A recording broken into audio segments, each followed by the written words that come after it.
Oui, tout à fait, Christopher. Écoutez, nous sommes tout d'abord ici dans la localité agricole à 800 mètres de la bande de Gaza, celle de Kfar Aza, qui a été libérée des mains des terroristes du Hamas il y a environ 24 heures. Et nous assistons ici à des scènes tout à fait apocalyptiques. Des corps sans vie d'Israéliens innocents sont encore actuellement en train d'être évacués de cet endroit.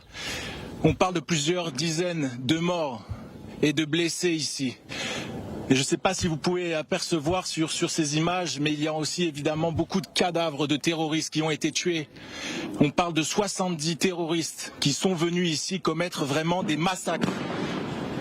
Vous pouvez aussi encore entendre des détonations depuis notre arrivée sur place. Nous entendons aussi beaucoup de tirs, des tirs nourris. Mais je voudrais surtout vous présenter Michael V. Meir, qui ont combattu ici depuis samedi soir et qui ont repoussé les terroristes. Michael, qu'est-ce que vous pouvez nous raconter depuis votre arrivée ici sur place samedi soir? D'abord, c'est Meir qui était responsable, je suis seulement son assistant. C'était depuis samedi soir, il n'y avait aucun soldat ici.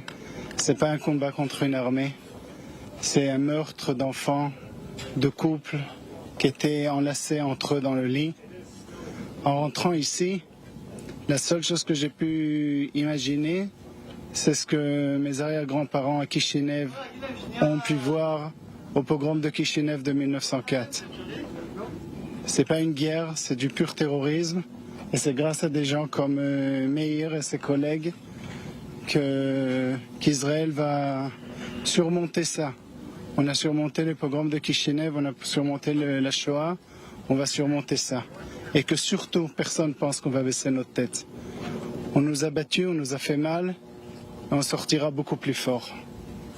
C'est nous qui avons l'espoir, c'est nous qui avons la vérité. Merci à vous.